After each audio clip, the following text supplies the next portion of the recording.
Dy gjuhë janë konform kushtetutës gjuhë zyrtare. Ajo është gjuha maqedonase dhe gjuha shqipe. Ако мислите дека некој ви се плаши, ако викате повеќе, се лажете. Слободно да си го користите албанскиот јазик и така натаму и така. Дури и се трудам да го учам и да го научам. Unë si deputet në këtë kuvend, bashkë me gjithë deputetët shqiptar, bashkë me ministrat shqiptar, bashkë me kryetarin e kuvendit shqiptar, flasim shqip dhe juve ju përkthehet në gjuhën maqedones ata çka ne e flasim. Këtë e din gjithë qytetarët. Kjo është e njohur. Kuvendi i Maqedonisë së Veriut përndryshe është shteti në të vogël që vendoset rregullimi shtetëror i gjithë shtetit dhe ka peshën në demokracinë parlamentare jetike për këtë shtet. Këtë gjithë qytetarët e din që atë që flasim në shqip juve u përkthejmë maqedonisht. Atë që nuk e din, shumica e qytetarëve maqedonas që çdo ditë rrinë me komente duke ofenduar bashkë qytetarët e tyre shqiptar, ata nuk e din që kur kryeministri, ministrat Maqedonas, deputetët Maqedonas flasin në gjuhën maqedonase, neve na përkthehet në gjuhën shqipe. Pyetja është, nëse të njohja e gjuhës maqedone është e detyrueshme, pse atër ka nevojë deputetëve që përkthehet në gjuhën maqedone, në gjuhën shqipe për fjalimin maqedonisht? Kush logjika?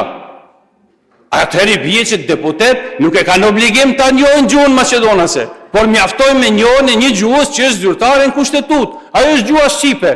Prandaj, gjithë qytetarët duhet ta dinë këtë realitet që në kuvend dy gjuhë janë konform kushtetutës gjuhë zyrtare. Ajo është gjuha maqedonase dhe gjuha shqipe. Dhe konform kësaj flasin gjithë deputetët. Prandaj, kryeministër, unë ju lus që të bëheni ju shkaktar, të bëhemi ne shkaktar, ta presim pemën, drurin e cila na shkakton përçarje ndëretnike në Maqedoninë e Veriut dhe bashkarisht të funksionojmë si një trup, si një shtet i cili ka nevojë për zhvillim ekonomik, zhvillim të barabartë social, për mirëqenie sociale, për një jetë të lumtur për gjithë qytetarët, se këtu kemi bosh gjeneratave që vinë, sepse ata janë ata të cilët do t'i marrin frytet e kësaj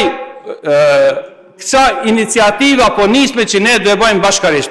Nuk e sobidam да дадам одговор на овој рекапитулар кој што го кажавте со еден нервозен тон. Не знам, ако мислите дека некој ви се плаши, ако викате повеќе, се лажете. Вакви како вас сме виделе многу во животот. Така да, ако мислите дека тоа што ќе го кренете тонот, дека некој сега дека готово ќе падне у паника, сте се излажале. Мислам, на погрешни луѓе се обраќате. И не ми пречи мене. Не знам зашто имате потреба да викате.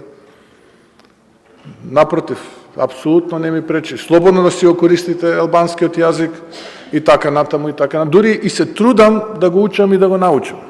Отворено ќе ви кажам. И се надевам дека за некоја година од денеска ќе можам и јас да не ги користам слушалките и кога зборите на албански јазик вака грлато, кога мислите дека некој ќе се уплаши од тоа, ќе можам да го разберам тоа што го кажувате, бидејќи мислам дека преводот не е соодветен на тоа што вие го кажувате. Колку толку имам познавање на некој од речениците. И не се срамам, јас колку повеќе јазици знам, толку побогат сум.